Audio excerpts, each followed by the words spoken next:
पिछले बीते कुछ दशकों में जितनी तेजी से मेडिकल सेक्टर और साइंस ने यहाँ पर जितनी तेजी से एडॉप्ट किया है, उतनी तेजी से शायद ही किसी इंडस्ट्री ने खुद को किया होगा।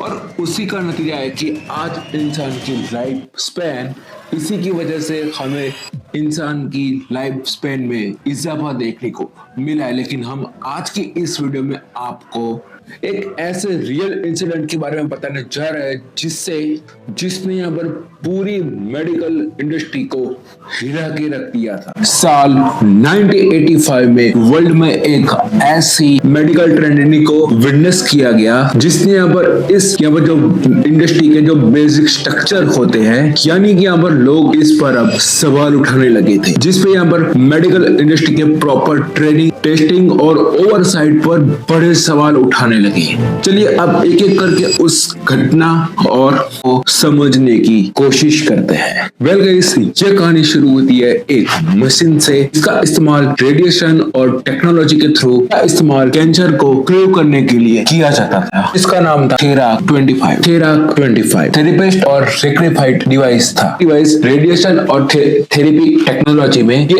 एक ब्रेक थ्रू के तौर पर जाना जाता था। ये कैंसर पेशेंट को अपने हाईएस्ट रेडिएशन बीम के थ्रू ताकि कैंसर सेल्स को डिस्ट्रॉय किया जा सके। अब ये डिवाइस पूरी तरीके से कंप्यूटर कंट्रोल था और ये रेडिएशन बीम को इतना ही डिलीवर करता था जिसको उतनी जरूरत है, ताकि हेल्थी सेल्स को किसी भी तरीके का तकलीफ ना आए। अब ये डिवाइस को डेवलप किया था एक कैनेडियन कंपनी, और उस कंपनी का नाम था automatic energy company of Canada limited. In short कहे तो AECL। अब थेराक 25 से पहले इसी कंपनी ने इस तरीके के और 2 डिवाइस भी इससे पहले बनाए थे, जिसको थेराक 6 और थेराक 20 के नाम से जाना जाता था। थेराक 25 से पहले उस डिवाइस में किसी भी तरीके का एडवांस कंप्यूटर का यूज नहीं किया जाता था, जैसा थेराक 25 में किया गया था। जैसे इस मशीन को मैन्युअल यूज करना पड़ता था। अब यहाँ पर मैन्युअली कंट्रोल करने का सबसे बड़ा नुकसान ये होता था कि जो कि कॉम्प्लेक्स कैलकुलेशन करने के बाद कितना अमाउंट में रेडिएशन देना है, उसमें यहाँ पर गलती होने के चांसेस ज्यादा हो जाते थे रेडिएशन काउंटिंग में। और उसी गलती को सुधारने के लिए थेराक 25 को बनाया गया। तो सबसे पहले ये डिवाइस को 1983 में कमर्शियल सर्विस के लिए अलाउड किया गया, जिसके बाद इस मशीन ने हजारों पेशेंट को यहाँ पर ट्रीट किया। लेकिन 3 जून 1985 को जब 61 साल की अमेरिकन महिला जिनका नाम जूडी बुअर्स था, ने ब्रेस्ट कैंसर के लिए यहाँ पर रेडिएशन थेरेपी लेने के लिए आई। लेकिन तब कुछ ऐसा होता है जिससे यहाँ पर इस डिवाइस के वर्किंग पर सवाल उठाने लगे। अब डॉक्टर ने उन्हें 200 रैट्स रेडिएशन अब्सॉर्बेंट डोज लेने के लिए कहा, कि जब 10 इलेक्ट्रिक मेगावाट इलेक्ट्रिक के थ्रू डिवाइस से दिया जाता था,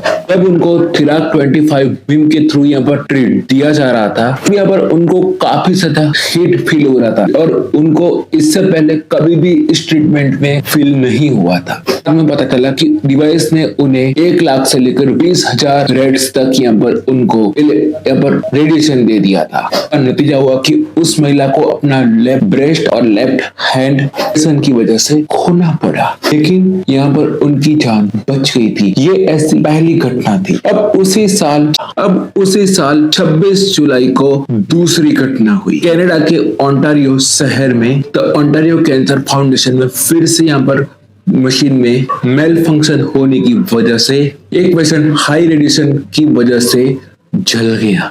अब उसी साल के नवंबर में उसकी डेथ भी हो गई, जिसके बाद उनकी ऑटोप्सी की गई। लेकिन तभी वो पता ये चला कि उनकी डेथ उनके कैंसर के सर्वाइवल के चलते हुई थी, जिसका वो वहां पर इलाज करवाने गए थे। लेकिन थेराक 25 मेलवर फंक्शन के घटना के बाद उनके हीट को रिप्लेस करने की यहाँ पर जरूरत पड़ गई थी। इसके बाद उनके जो हीट था मशीन का, उसको रिप्लेस करने की सिचुएशन पड़ गई थी, लेकिन उससे पहले ही उनकी डेथ हो जाती है। तो दिसंबर 1985 में याकिमा मेमोरियल हॉस्पिटल में जब एक पेशेंट को थेराप 25 से ट्रीटमेंट दी जा रही थी, यानी कि थेरेपी दी जा रही थी, तब उनके स्किन में, पेशेंट की स्किन में रैशेस बनने लगे थे। और इसका रीजन ये था कि फिर से यहाँ पर रेडिएशन का हाई हो जाना, जिसकी वजह से उनकी स्किन जल गई थी। इस घटना के बारे में हॉस्पिटल स्टाफ ने 31 जनवरी 1986 को एक लेटर लिख के AECL को इसको शिकायत दर्ज की, जो कि इस डिवाइस के मैन्युफैक्चर थे। और उन्होंने यहाँ पर इसके रिस्पॉन्ड में एक 2 पेजेस की रिपोर्ट भेजी, जिसमें यहाँ पर उन्होंने रेडिएशन ओवरडोज को पूरी तरीके से नकार दिया था। और यहाँ पर थेराप 25 में मशीन फेलर और ऑपरेशन एरर जैसी घटना हो ही नहीं सकती। ये अपना डिवाइस पर कंपनी का ओवर कॉन्फिडेंट था। अगर पेशेंट की बात करें तो 6 मंथ के बाद, यानी कि 6 महीने के बाद उनकी स्किन में क्लोरिक अल्सर हो गया था, जिसकी वजह से उनको सर्जरी करानी पड़ी। 21 मार्च 1986 टेक्सास के एक हॉस्पिटल में थेराप 25 से एक पेशेंट को ट्रीटमेंट देना था। वो पेशेंट इससे पहले भी इस मशीन से थेरापी ले चुका था। अब असल में उस पेशेंट के बैक में एक छोटा सा ट्यूमर हो गया था। उसकी वजह से डॉक्टर ने उसको 180 रेट्स की थेरापी लेने के लिए कहा। जब डिवाइस को ऑन किया तब यहाँ पर पेशेंट को अपने बैक में बहुत ज्यादा जलन महसूस हो रही थी, जबकि इससे पहले की थेरेपी में उस पेशेंट को कभी भी ऐसी जलन महसूस नहीं हुई थी। इसके साथ साथ थेराप 25 बजिंग के साउंड भी कर रहा था। जब पेशेंट को दूसरा पल्स रेडिएशन का दिया गया तब उसके लिए वो दर्द सहना उसके लिए काफी ज्यादा मुश्किल हो गया था और वो हेल्प के लिए चिल्लाने लगा। और अब असल में उसको डिवाइस की वजह से ओवरडोज रेडिएशन दे दिया गया था, जिसके बाद रेडिएशन स्ट्रेटिफाई से और उसको हॉस्पिटलाइज करना पड़ा। 5 महीने बाद उस इंसान की मौत हो गई। ये घटना उसी हॉस्पिटल में हुई थी जहां पर इससे पहली वाली घटना हुई थी, जो कि थी टाइलर टैक्सी से। ये घटना जिस पेशेंट के साथ हुई वो अपने स्किन कैंसर के लिए आया था। थेरेपी को कान के पास के जो स्किन थी वहां पर देना था। ये घटना थी सेम ईयर 21 अप्रैल की।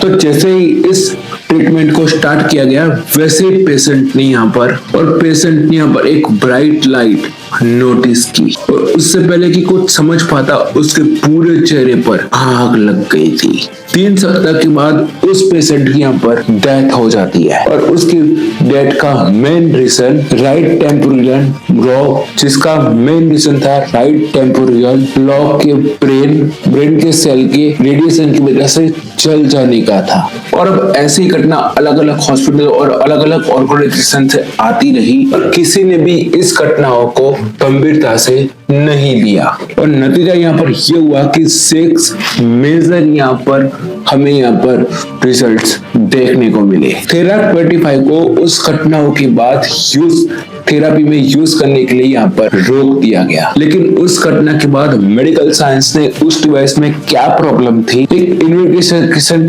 टीम का प्रोविकेशन किया और उसके बाद जो सच्चाई जो सामने आई है वो पूरी दुनिया के लिए किसी सरप्राइज से कम नहीं थी। ठीक है, यहाँ पर अब जो मैन्युफैक्चर थे उनको हमेशा से ये लगता रहा कि थेरेपी 25 के प्रॉब्लम यहाँ पर उनके हार्डवेयर में थी, लेकिन ऐसा था नहीं।